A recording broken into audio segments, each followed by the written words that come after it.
Черная магия. Автор Анна Коровина. Это случилось в самом конце гражданской войны, после революции 17 года. Мои дедушка и бабушка только что поженились. Дедушке было 17 лет, бабушке 15.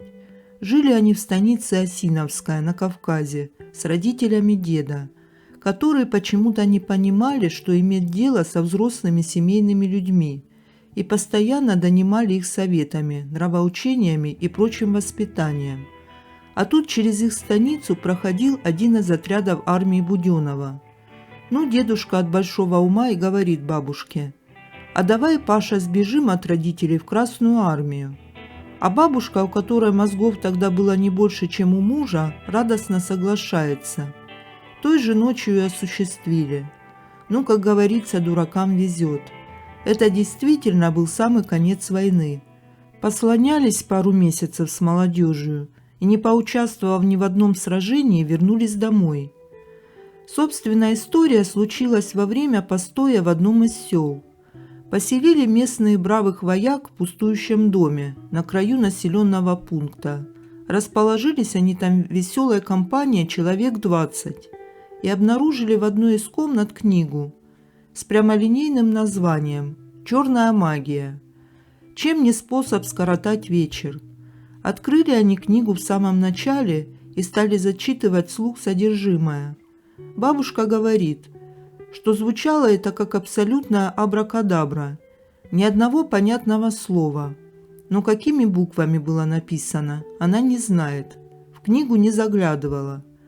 Минуты через 3-4 после начала чтения, сопровождаемое конским ржанием аудитории, на чердаке вдруг начался невообразимый шум. Кто-то в количестве явно больше одного стал носиться по чердаку, сопровождая это диким хохотом и завываниями. Перед заселением в дом, естественно, проверили. Война же.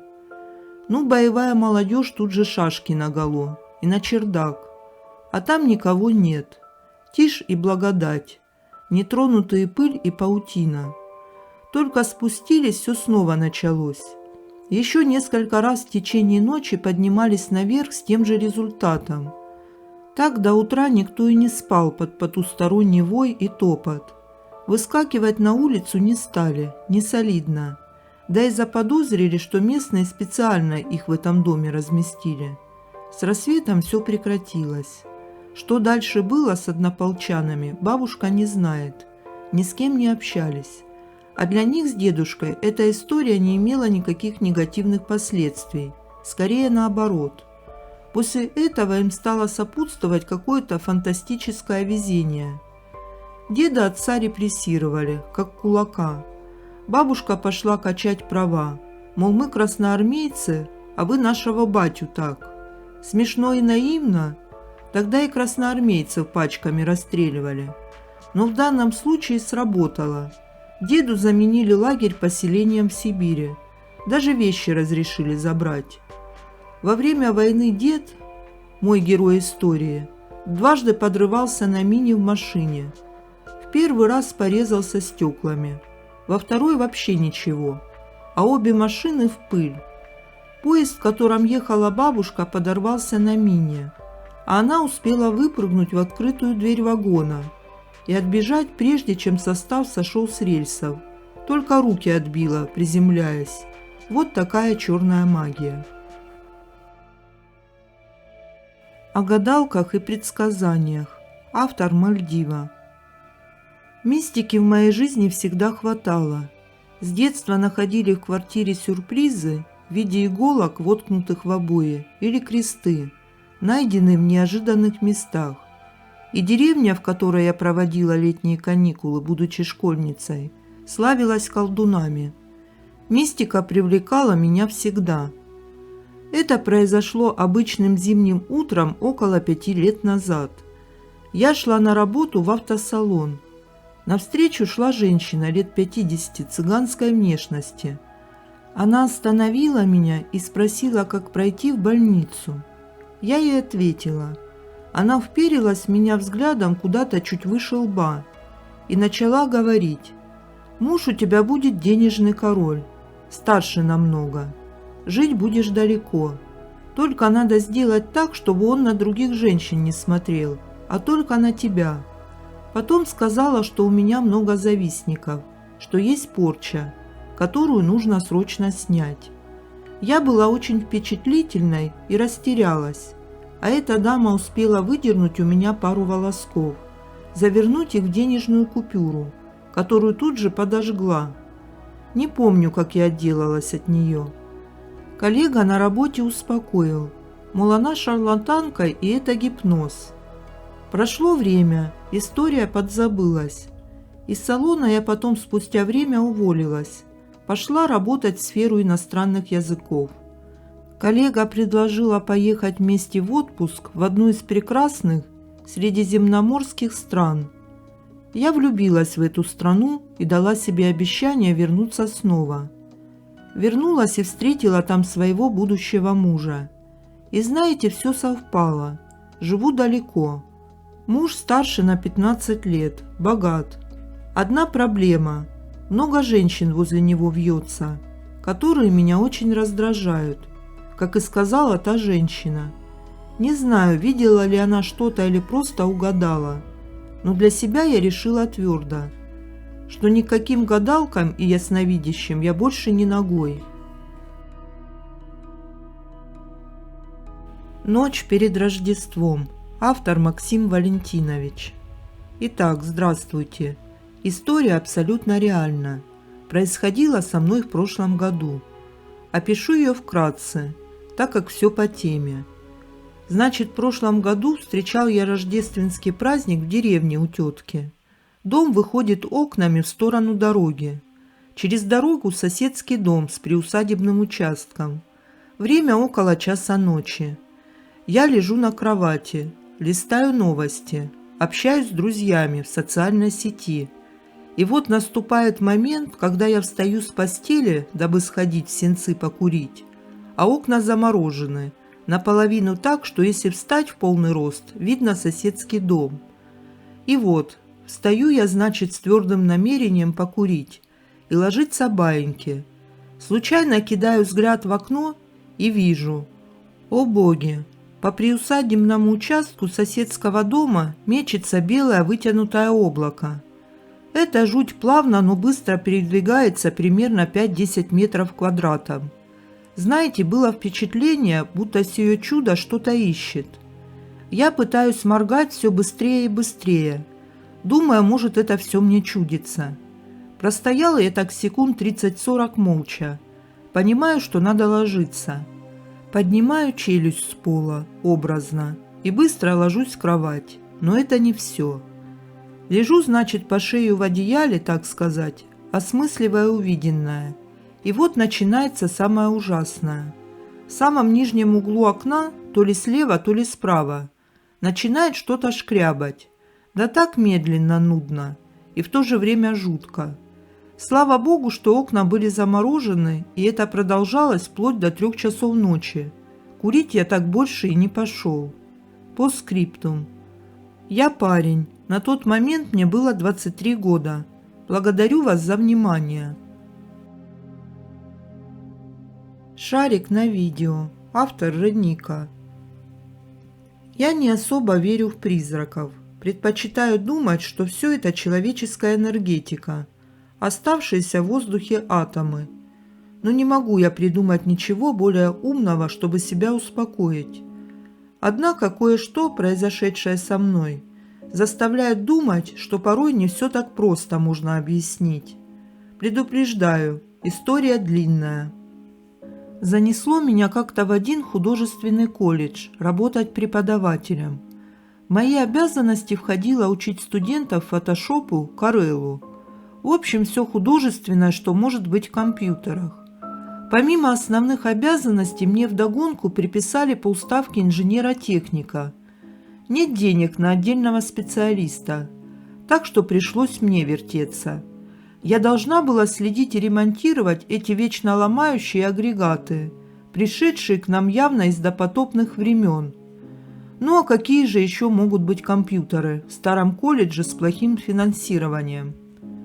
И думаю, что многие, кто работает инженером, сисадмином и вообще как-то связан со всем этим, часто сталкиваются с уверенностью окружающих, что ты можешь все, начиная от взлома компьютера президента, заканчивая починкой утюга. Так и у меня было. Все, что касается техники, сваливалось на меня. Есть одна важная деталь в этой истории, о которой я хочу сказать именно сейчас, сначала. Колледж располагался в пятиэтажном жилом доме. Дом был достаточно длинный, в 5 подъездов, и весь первый этаж принадлежал этому колледжу. Порой, сидя на занятиях, можно было услышать, как жильцы сверху топают, разговаривают и вообще занимаются своими делами. Насчет ремонтов. Дом сам по себе был довольно старым и разваливающимся. Очень часто делался его внешний ремонт, так как порой стена могла сама по себе обвалиться в некоторых местах. И спустя долгие годы со всякими перестройками и доделками вокруг дома образовалась, так сказать, новая стена, эдакий каркас. Это я объясняю для того, чтобы не было особо много вопросов в конце истории. Итак, в один прекрасный день у одной преподавательницы кто-то спер сумочку.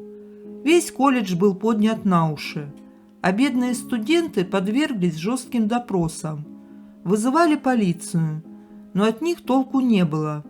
Виновного не нашли, никто не признался. Преподавательница рвала и метала, плевалась ядом на каждого встречного. И тут внезапно вспомнилось, что у нас по всему зданию стоят камеры. Одна из них как раз напротив учительской. Надо найти и посмотреть записанные в тот день видео. И, конечно же, никто не знал, как это сделать. От вахтерши толку мало было. Она только и умела, что просто смотреть в монитор и разгадывать кроссворды. Ее вообще чуть не уволили. Как так? Смотрела, до вора не заметила.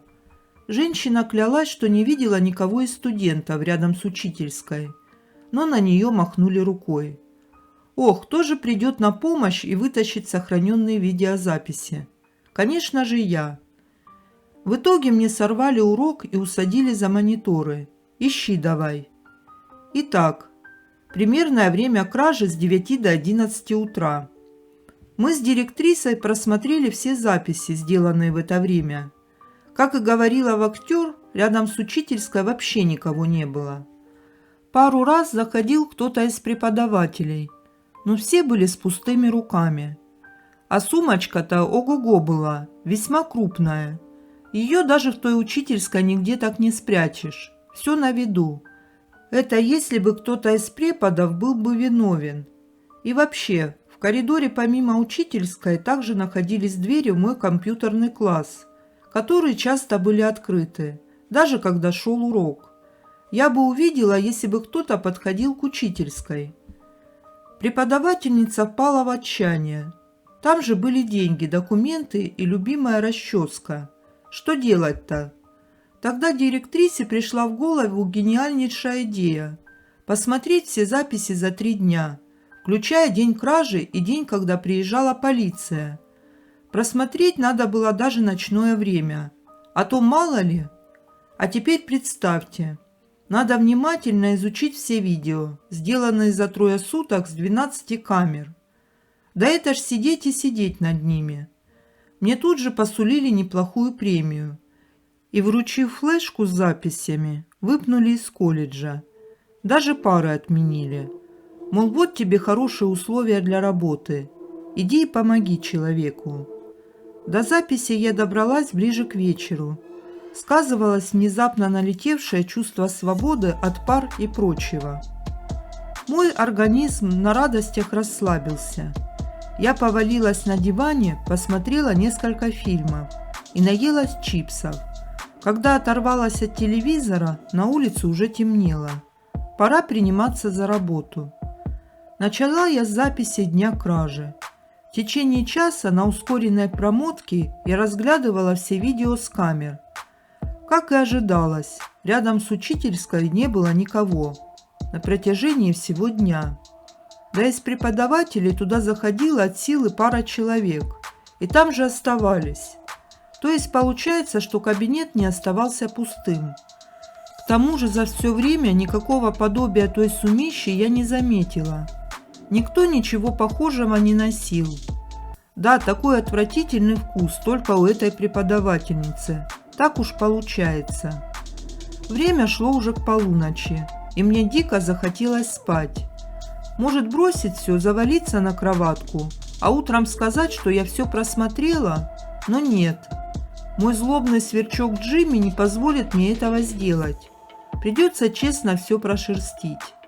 Однако можно же смухлевать и смотреть с перемотками, дабы успокоить свою совесть. Итак, часы показывали 3 ночи. Глаза усиленно слепались, и никакой скотч, держащий мои веки, уже не помогал. Зато я все-таки просмотрела все записи. Почти все. И ничего подозрительного не обнаружила. Все время коридор рядом с учительской пустовал. Студенты даже как-то обходили это место. Сумочку никто не выносил. Тишь да гладь на всех видео. Никто даже портфелями и тубусом не дрался, как это порой случается. Скукота. Может, преподавательница свою сумку потеряла вообще в другом месте? Ну, там в автобусе забыла. Или в магазине. Прежде чем лечь спать, я решила на крайний случай просмотреть видео дня до кражи. Промотала, ничего не обнаружила поначалу. Промотав аж до ночного времени, я на секунду заметила какой-то блеск на видео с коридором, где была учительская. Замедлив видео, я стала вглядываться. Увиденное поставило меня в небольшой ступор. По коридору медленно летал чуть светящийся шарик. Он то оседал на шторах, то отплывал куда-то за обзор камеры. И вдруг он начал метаться из стороны в сторону, словно не зная, куда лететь, и, наконец, исчез где-то за поворотом. Видео в эту секунду чуть дернулось и зашипело, после чего в коридоре снова стало спокойно. Я минуту сидела неподвижно. В половине 4 утра в темной квартире увидеть подобное было как-то жутковато. В голову тут же полезли странные мысли. Однако я вскоре успокоилась. Это, наверное, пыль. А камера вот так и увидела ее. А тогда почему она другие пылинки так не видела? Ну, значит, это была большая пылинка. Или паутинка. Убирать надо лучше, да. А камеры сдать на техосмотр. Первые пары утром я, естественно, проспала. Впрочем, добрая директриса заранее подготовила мне замену. А потому я особо не торопилась. Зайдя к ней в кабинет, я вывалила подробный отчет о просмотренных видео и вынесла вердикт, что сумку красть было некому, и даже заставила ее саму просмотреть пару кадров. С той поры прошло около недели. Сумку так и не нашли. Да и у меня появились проблемы. Компьютеры начали ломаться один за другим. Такое уже было не впервой. И я, проклиная все на свете, застревала в колледже после пар на несколько часов. Старые рухляди. И когда же, наконец, это закончится, и нам купят новые компьютеры? Однажды я застряла аж до 9 вечера. На улице уже темно, а я мучилась тут с этими раритетами. Вдогонку выяснилось, что лампочки в моем кабинете все как одна перегорели уже давно. И менять их не стали, ибо не было смысла. Редко кто остается вот так до темна. Единственным источником света была лампа рядом со столом и монитор моего ноутбука. Я устала. Да еще и ребята пишут мне, спрашивают, когда освобожусь.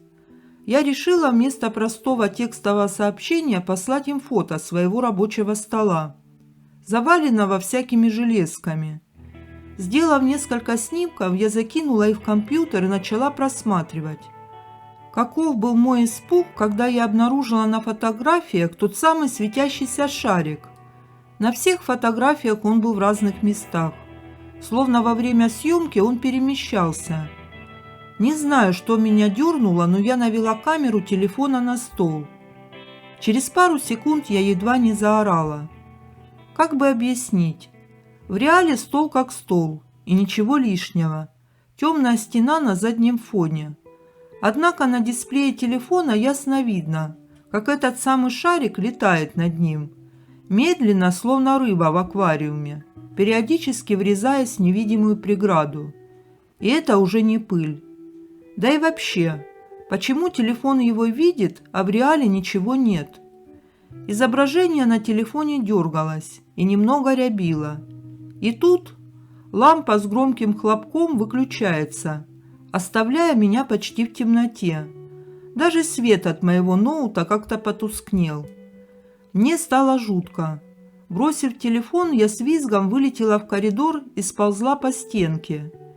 Через минуту ко мне прибежала перепуганная вахтерша. Что да как. А я ей объяснить не могу. Язык заплетается, мысли в полном хаосе. Да и как объяснить увиденное? Рассказать историю из репертуара детских страшилок? Шарик там какой-то летал. Вахтер увела меня к себе на рабочее место. Напоила валерьянкой. Я сижу, руки у меня трясутся. И по-прежнему не знаю, что сказать. Впрочем, женщина особо меня не трогала, а только молча уткнулась в газету. Не знаю, сколько времени прошло, но меня вроде отпустило. Разговорились с ней. Я все-таки решилась рассказать ей об увиденном. «Да что ты говоришь? Может, тебе показалось?» Вахтерша, как и ожидалось, не особо мне поверила. Она даже посмеялась.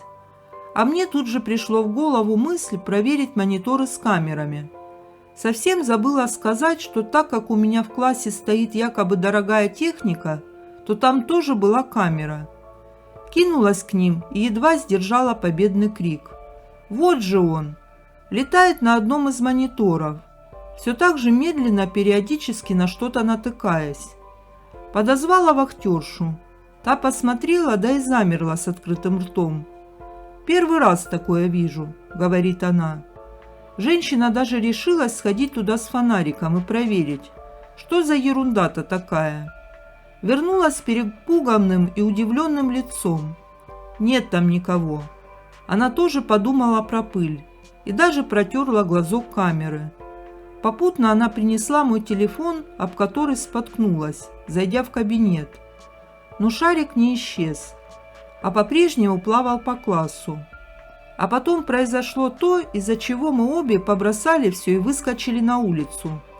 Шар вдруг замер и через пару секунд начал растягиваться, расползаться, словно блин на сковородке, принимая очертания человеческой фигуры.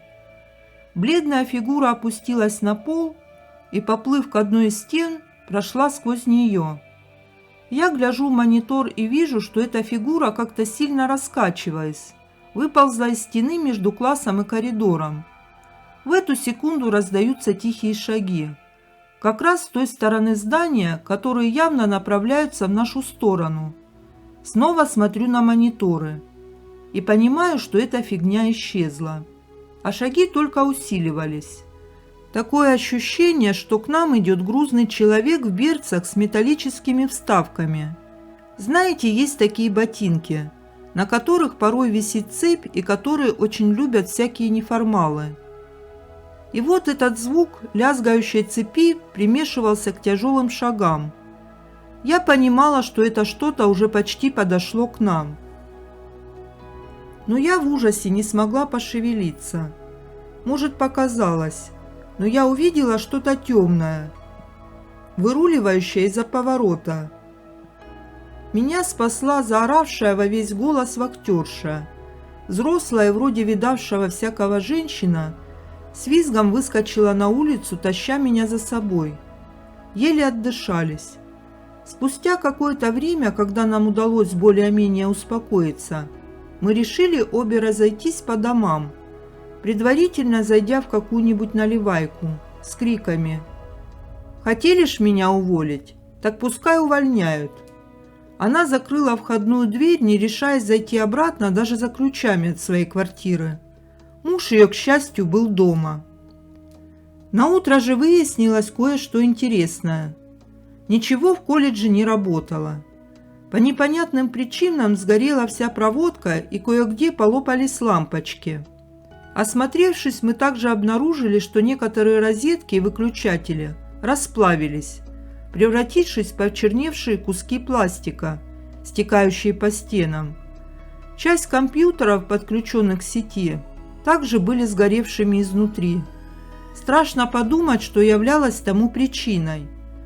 На некоторое время решили устроить каникулы, пока не починят проводку. Вахтерши сделали выговор за отсутствие на рабочем месте, но женщина, психанув, написала заявление об уходе. О причинах распространяться не стала, да и я помалкивала о произошедшем. Кто ж поверит-то? Вызвали бригаду ремонтников, ибо чтобы добраться до всех проводов, нужно было буквально сносить часть стены. И вот тут-то случилось еще одно ЧП. Разрушив стену в том самом коридоре рядом с учительской, ребята обнаружили полуустлевшие кости. Судя по их виду, они там пролежали около 15 лет. Какая-то бабулька в начавшейся шумихе внезапно вспомнила, что да, пропал у них тогда кто-то из соседей. Мужичонка один. По странному совпадению он работал электриком. И вот только сейчас, получается, нашли человека. Что самое странное и даже жуткое, сумочка преподавательницы каким-то образом оказалась там же за стеной.